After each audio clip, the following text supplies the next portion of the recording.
Welcome back. You are listening to the home of forbidden romances. Prepare yourself, because tonight's story will leave you breathless. The blade of the box cutter slipped, slicing a jagged line across the drafting paper, but the real danger wasn't the ruined blueprint. It was the man watching me from the doorway. My breath hitched in my throat, freezing my lungs, as I felt the weight of his gaze before I even turned around. Kalen Vross, the youngest executive director in the history of Seoul's architectural elite, stood there like a statue carved from ice and arrogance. He didn't blink. He didn't speak. He just stared at the drop of blood welling on my thumb with a predator's focus, and for the first time in 3 years of living in his shadow, I heard it. A voice, deep and distorted like a growl, echoing directly inside my skull.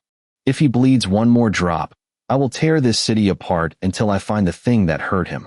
I dropped the cutter. The metal clattered against the hardwood floor, echoing the chaotic rhythm of my heart. Kalen didn't move, his face a mask of perfect, disdainful indifference, but the voice in my head, his asterisk voice, was screaming. Clumsy, Kalen said aloud. His physical voice was cool, smooth as polished obsidian, devoid of any emotion. He stepped into the room, the dim light of the penthouse catching the sharp angles of his cheekbones. You are ruining the terrifyingly expensive drafting paper I bought you, Julian. My name on his lips usually sounded like an insult. Tonight, it felt like a brand. I scrambled back, clutching my bleeding thumb. I slipped. I'm sorry. I'll pay for the paper. Kalen stopped 3 feet away. He loomed over me, his tailored 3-piece suit devoid of a single wrinkle. He looked down, his eyes dark and unreadable. Look at him, the voice inside my head whispered, heavy with a dark, suffocating lust. Asterisk trembling like a rabbit. God, I want to pin him to that desk. I want to lick that blood off his skin until he forgets his own name. Why does he look at me with fear when I want him to look at me with worship? Asterisk. I stared at him, my mouth falling open. The disconnection between the man standing before me and the thoughts flooding my mind was enough to induce vertigo. Julian. Kalen's brow furrowed slightly, a microscopic crack in his armor. Are you going into shock over a paper cut? Pathetic. I heard you. I whispered, the realization crashing over me like a tidal wave. The experimental Neuralink headset we had been testing at the firm earlier that day, the one that malfunctioned and sent a jolt of electricity through my temples. It hadn't just given me a migraine. It had shattered the barrier. Kalen scoffed, crossing his arms. Heard what? My disappointment? It's loud enough. I want to wrap him in silk and lock the door. His mind countered instantly, the thought so intense it felt like physical heat radiating from him. Asterisk, I want to break every bone in the hand of anyone else who touches him. He thinks I hate him. Good. Let him think that. If he knew what I really wanted, he'd run. Asterisk. I wasn't running. I was paralyzed. For 3 years, Kalen Vross had been the perfect, unattainable roommate. We lived together only because of a bizarre clause in his grandfather's will. I was the grandson of the man's closest friend, and Kalen couldn't inherit the penthouse unless he provided shelter for me while I finished my master's degree. I thought he viewed me as a parasite, a messy, chaotic inconvenience. I swallowed hard, standing up. The dynamic in the room shifted. The air grew heavy, charged with the static of unspoken desires. You don't hate me, I said, my voice trembling but gaining strength. Kalen's eyes narrowed. Don't be absurd. You leave your socks in the living room. You burn toast. You listen to pop music at 2 a.m. You are the definition of irritating. You are the definition of my existence, his mind roared.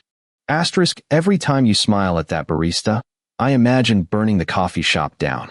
Every time you bring a date home, I spend the night calculating how to ruin their credit score and drive them out of the city. You are mine, Julian. You have always been mine, asterisk. The revelation was intoxicating. It was terrifying. The monster under my bed wasn't trying to scare me. He was guarding me from the world, waiting for permission to devour me whole. Why don't you evict me, Kalen? I took a step toward him. It was a gamble. A dangerous one. If I'm so annoying, kick me out. Kalen stiffened. For a second, genuine panic flashed in his eyes, quickly replaced by his signature sneer. And lose my inheritance? I'm a businessman, Julian. I don't make decisions based on emotion.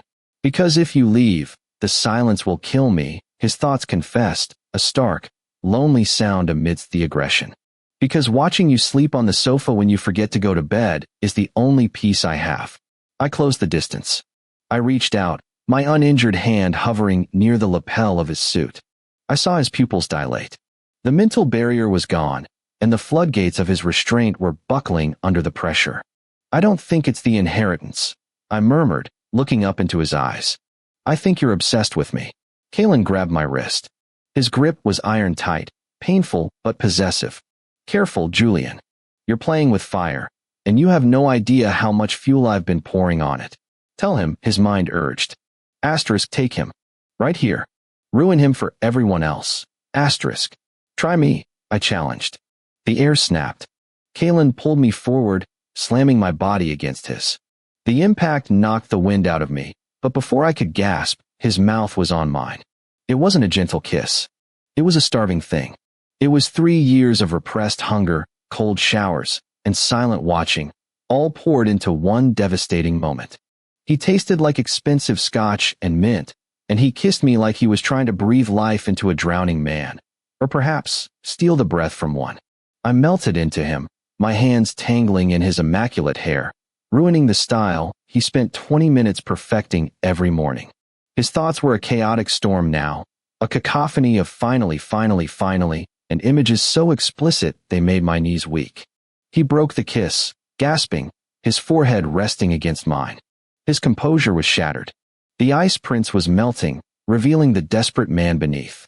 Get out of my head, he growled, though he didn't know I was literally there.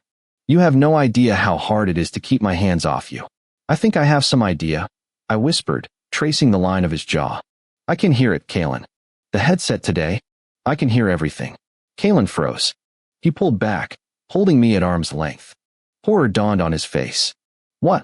I heard you want to burn down the coffee shop, I said, a small, nervous smile playing on my lips. And that you want to, what was it? Devour me until I forget my own name? The color drained from his face, leaving him pale as moonlight. He looked at me with raw vulnerability, a king stripped of his crown. He opened his mouth to deny it, to spin a web of lies, but he knew it was futile.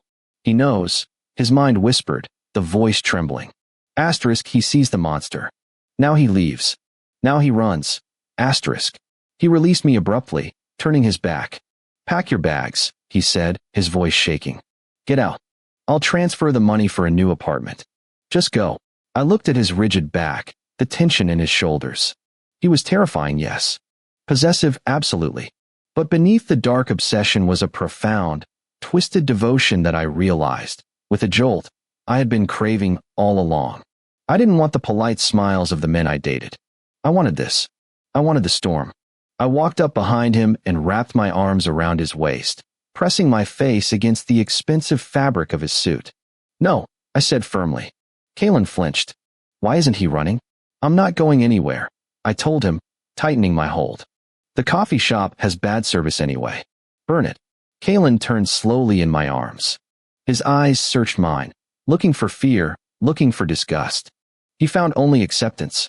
A slow, dark smile spread across his face.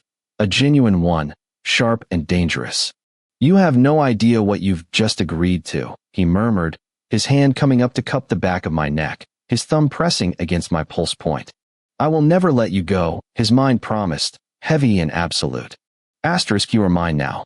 Forever, asterisk. I'm counting on it, I replied, and pulled him down for another kiss, drowning out the world, leaving only the sound of our heartbeats and the beautiful, chaotic symphony of his obsession. And that is how the sparrow tamed the hawk, not by flying away, but by nesting in his claws.